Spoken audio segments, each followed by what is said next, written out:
Hey, well, this is Dilio coming to another video, and in this video, I'm going to tell you about how to format your beats to sell online. Now, this is a pretty interesting process because it's not a complicated one, but it can kind of feel like it's a mundane thing if you're doing it a bunch of times to build your catalog.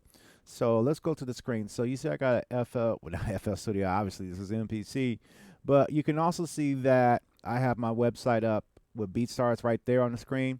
So as you can see, there's like three different kind of main things you want to upload when you're creating your tracks to sell online. If you're using the BeatStars platform or Airbud platform, I'm quite sure there are other platforms, or doing it off your own website, or if you're trying to do it on your own catalog.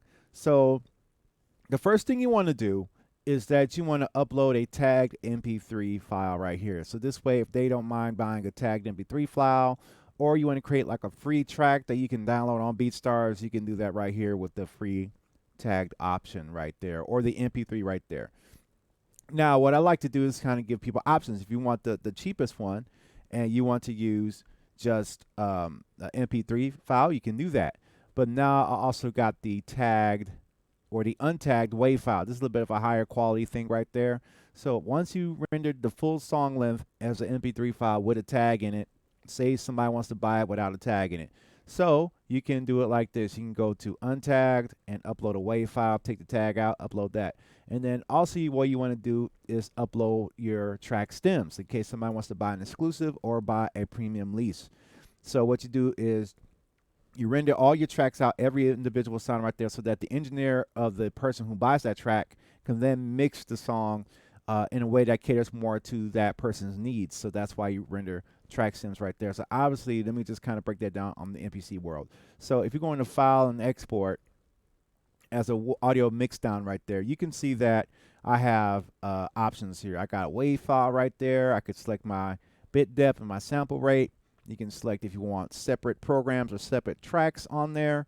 But say in an instance of this tutorial, if I go to MP3 and then I can select my bit rate. I mean, everybody has hard drive space right now to render in 320. So render in 320, and then you render that whole song sequence that you have. You render that whole song sequence, and you put that all there, and that will serve you to render that MP3 file that's tracked. Then what I like to do after that is I go back and I'll take the tag out, and I'll do like a WAV file with a bit depth that can be used in most DAWs, and then you export the full song like that. And then after that, to render the stems, I'll do explode tracks. Now what explode tracks does is that it explodes every single track that's in the MPC on your song sequence to their own stereo WAV files.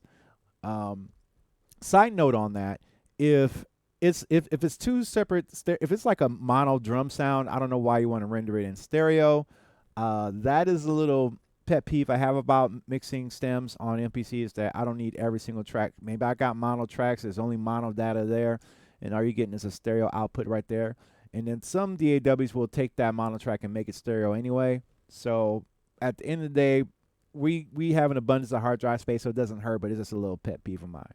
But anyway, you explode those tracks, and now you can get multiple stems of all the tracks or anything like that with explode tracks, and boom, you're there. Now some people call them track outs, some people don't call them stems because stems have more things mixed in one. But in BeatStars world, and I'm going to use their language, in BeatStars world, they're called track stems. So I call them track stems. So as you can see, you explode that and then export. Now this one takes the longest because it's going to be going through the whole full length of the song, each track by each track. But the cool thing is now you get those tracks. Now another thing you want to make sure you do is that you put them in a specific folder. So if you got a beat catalog folder, you create a name of that beat folder, then you put your MP3 file in there, then you put your WAV file in there, and then you create a folder that your music making software like FL Studio, Machine, MPC, you export all that in those stems into that folder, right? And then what you want to do is create a WinRAR file. Oh, I just did that. WinRAR file, which will compress everything in that folder into one single file, which then can then be uploaded onto BeatStars. Boom, you got everything covered right there. Once you got that straight, now you can select your different pricing tiers for all your beats. So as you can see on my library, I have pretty much done that on every track. So every track in my catalog has WAV, MP3, and zip unless it's like a remake track I did, and I just do it as a free download. That's somebody else's track, so I don't really dive too much into that. But like all the stuff that I do from scratch, as you can see, Wave MP3 zip, Wave MP3 zip. So that way it's ready to go, and enables me to serve my clientele as I see fit. So that's how you format your files when you're selling beats online.